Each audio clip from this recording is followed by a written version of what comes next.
Welcome students and parents.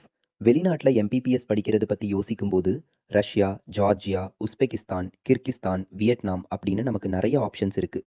ஆனால் ஒரு கண்ட்ரியை choose பண்ணும்போது நிறைய ஃபேக்டர்ஸ் பார்க்கணும். சேஃப்டி எப்படி இருக்குது, எஜுகேஷன் குவாலிட்டி எப்படி இருக்குது, கிளினிக்கல் எக்ஸ்போசர் கிடைக்குமா, எஃப்எம்ஜிஇ பெர்ஃபார்மன்ஸ் எப்படி இருக்குது, பேரண்ட்ஸ் ஈஸியாக விசிட் பண்ண முடியுமா, முக்கியமாக என்எம்சி கைட்லைன்ஸுக்கு ஏற்ற கண்ட்ரியா, இப்படி நிறைய ஃபேக்டர்ஸை அனலைஸ் பண்ணி தான் ஒரு கண்ட்ரியை சூஸ் பண்ணணும். இந்த எல்லா ஃபேக்டர்ஸும் இருந்தால் தான் அது ஒரு ஸ்ட்ராங் கண்ட்ரி சாய்ஸ். இந்த வீடியோவில் இந்த ஃபேக்டர்ஸ் எல்லாத்தையும் கசாக்ஸ்தானோட கம்பேர் பண்ணி பார்க்க போகிறோம். First factor safety. வெளிநாட்டிற்கு குழந்தைகளை படிக்க அனுப்பும்போது பெற்றோர்கள் முதலில் கேட்கும் கேள்வி என்ன தெரியுமா? அங்கே சேஃப்டி எப்படி இருக்கும், நம்ம குழந்தைகள் சேஃபாக இருப்பாங்களா? இதுதான். யூனிவர்சிட்டி ரேங்கிங்கை விட, எஜுகேஷன் குவாலிட்டியை விட பேரண்ட்ஸ் முதல்ல பார்ப்பது சேஃப்டி தான். அந்த விஷயத்தில் கசகஸ்தான் எப்படி இருக்கு? கசகஸ்தான் சென்ட்ரல் ஏஷியாவிலேயே மோஸ்ட் பீஸ்ஃபுல் கண்ட்ரி.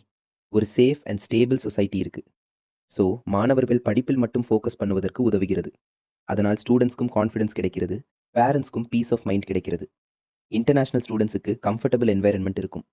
ஃபாரின் கண்ட்ரிக்கு ஃபஸ்ட் டைம் போகிற ஸ்டூடெண்ட்ஸுக்கு சேஃப் அண்ட் பீஸ்ஃபுல் அட்மாஸ்ஃபியர் ரொம்ப முக்கியம். பேரண்ட்ஸும் நிம்மதியாக இருக்க முடியும். இரண்டாவது ஃபேக்டர் ஈஸி அக்சசிபிலிட்டி. சேஃப்டிக்கு அப்புறம் பேரண்ட்ஸ் கேட்குற நெக்ஸ்ட் கொஸ்டின் என்ன? பசங்களை பார்க்க எப்போ வேணும்னாலும் போக முடியுமா? கசகஸ்தானோட பிக்கஸ்ட் அட்வான்டேஜ் அதுதான். இந்தியன் சிட்டிசன்ஸுக்கு கசகஸ்தானுக்கு 14 டேஸ் வீசா ஃப்ரீ என்ட்ரி இருக்குது. அதனால் visa process, embassy appointment, documentation, waiting பீரியட்னு பெரிய டென்ஷன் எதுவும் இல்லை. சிம்பிளி ஃப்ளைட் டிக்கெட் புக் பண்ணிட்டு கிளம்பலாம்.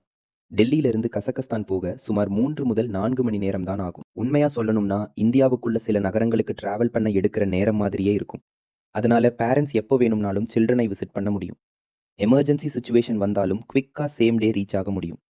இந்த ஈஸ் ஆஃப் ஆக்சஸ் என்பது கசகஸ்தானோட மிகப்பெரிய ப்ளஸ் பாயிண்ட்ல ஒன்று. மூன்றாவது factor education system and quality. Safety இருக்கு, ஆக்சசிபிலிட்டி இருக்கு, ஆனால் முக்கியமான விஷயம் எஜுகேஷன் குவாலிட்டி. அது கசகஸ்தானில் எப்படி இருக்கு அப்படிங்கிறது தான் பேரண்ட்ஸ் கேட்குற நெக்ஸ்ட் கொஸ்டின்.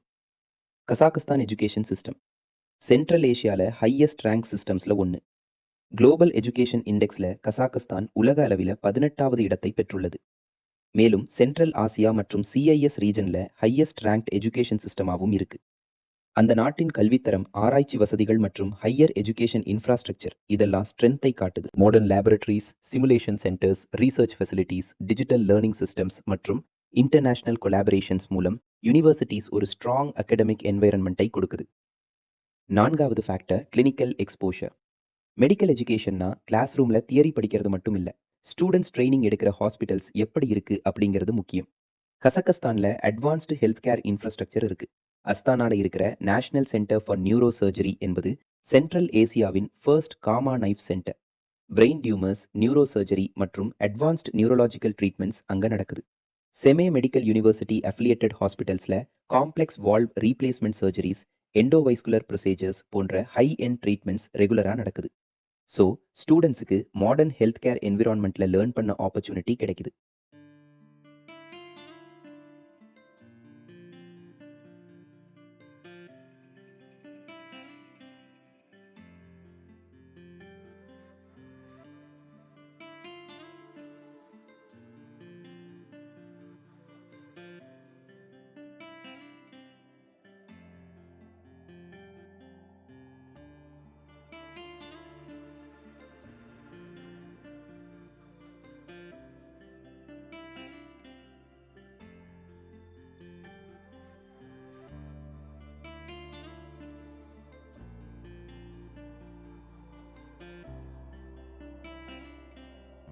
புக் நாலேஜோட சேர்த்து ரியல் பேஷண்ட் இன்டராக்ஷன் எக்ஸ்பீரியன்ஸும் டெவலப் ஆகிறது. ரொம்ப இம்பார்ட்டன்ட் பாயிண்ட் என்னன்னா, சில கசக்ஸ்தான் யூனிவர்சிட்டிஸில் வேற எந்த அப்ராட் கண்ட்ரீஸ்லையும் இல்லாத ஒரு யூனிக் ஆப்ஷன் இருக்கு. ஸ்டூடெண்ட்ஸுக்கு இந்தியன் ஹாஸ்பிட்டல்ஸோட டைப் பண்ணி ஒவ்வொரு வருடமும் இந்தியா வரும்போது கிளினிக்கல் எக்ஸ்போஷர் மற்றும் ப்ராக்டிக்கல் ட்ரைனிங் கிடைக்க ஹெல்ப் பண்ணுறாங்க. இந்தியன் மெடிக்கல் ப்ராக்டிஸை அண்டர்ஸ்டாண்ட் பண்ண இது ஒரு மிகப்பெரிய அட்வான்டேஜ். இந்த மாதிரியான ஆப்பர்ச்சுனிட்டிஸ் எல்லா கண்ட்ரீஸ்லையும் கிடைக்காது. ஐந்தாவது ஃபேக்டர் இங்கிலீஷ் மீடியம் எம்பிபிஎஸ். பேரண்ட்ஸோட காமன் கன்சர்ன் லாங்குவேஜ் ப்ராப்ளம் வருமா? செமி மெடிக்கல் யூனிவர்சிட்டி மாதிரி universities 1998 English medium medical education offer பண்ணிட்டு வருது. இன்டர்நேஷனல் ஸ்டூடெண்ட்ஸுக்கு ஈஸி லேர்னிங் என்வாயரன்மெண்ட் இருக்கும். மெடிக்கல் சப்ஜெக்ட்ஸ் புரிஞ்சுக்க லாங்குவேஜ் பேரியர் பெருசாக இருக்காது. ஆறாவது factor FMGE pass percentage. FMGE பற்றி பேசும்போது கசகஸ்தான் தொடர்ந்து நல்ல ரிசல்ட்ஸ் கொடுத்து வருது. பல பாப்புலர் எம்பிபிஎஸ் அப்ராட் டெஸ்டினேஷன்ஸோட கம்பேர் பண்ணும்போது கசகஸ்தான் யூனிவர்சிட்டிஸ் நல்ல எஃப்எம்ஜிஇ பெர்ஃபார்மன்ஸை காட்டியிருக்கின்றன. Particularly Semey medical university strong FMGE performance மற்றும் அகாடமிக் அவுட்கம்ஸ்க்காக பாப்புலர். அதனால இந்திய ஸ்டூடெண்ட்ஸ் கசகஸ்தானை அதிகமாக கன்சிடர் பண்ண ஆரம்பித்திருக்காங்க. 8வது factor, better FMGE opportunity under NMC 10-year timeline. இது இந்தியன் ஸ்டூடெண்ட்ஸுக்கு ரொம்ப இம்பார்ட்டன்ட் பாயிண்ட். கசகஸ்தான்ல ஜென்ரலி எம்பிபிஎஸ் 6 years, அப்புறம் என்எம்சி கேட்குற மாதிரி இன்டர்ன்ஷிப் 1 வருடம், total approximately 7 years. Current NMC regulations பெர்ஸ்பெக்டிவ்ல பார்த்தா ஃபாரின் மெடிக்கல் கிராஜுவேட்ஸ் 10 years டைம்லைனுக்குள்ள லைசன்சிங் ரெக்யூர்மெண்ட்ஸ் கம்ப்ளீட் பண்ணணும். கசகஸ்தான்ல 7 yearsல எம்பிபிஎஸ் மற்றும் இன்டர்ன்ஷிப் கம்ப்ளீட் பண்ணிட்டு இந்தியா திரும்பும்போது ஸ்டூடெண்ட்ஸுக்கு எஃப்எம்ஜிஇ அல்லது ஃபியூச்சர் லைசன்சிங் எக்ஸாமினேஷன் கிளியர் பண்ண அடிஷ்னல் டைம் அவைலபிள் இருக்கும். எஃப்எம்ஜிஇ வருடத்திற்கு 2 முறை கண்டக்ட் பண்றதுனால மல்டிபிள் அட்டெம்ப்ட்ஸ் ஆப்பர்ச்சுனிட்டி கிடைக்கும். சிம்பிளா சொல்லணும்னா 7 yearsல எம்பிபிஎஸ் மற்றும் இன்டர்ன்ஷிப் கம்ப்ளீட் பண்ணிட்டு இந்தியா வரும்போது ஸ்டூடெண்ட்ஸுக்கு எஃப்எம்ஜிஇக்கு இன்னும் அரௌண்ட் 2 years டைம் விண்டோ கிடைக்கும். அது 4 எஃப்எம்ஜிஇ அட்டெம்ப்ட்ஸுக்கு ஈக்குவலா இருக்கலாம். வெளிநாட்டில் எம்பிபிஎஸ் பற்றின மேலும் விவரங்களுக்கு கால் ரிச் குளோபல் எஜ்யூ.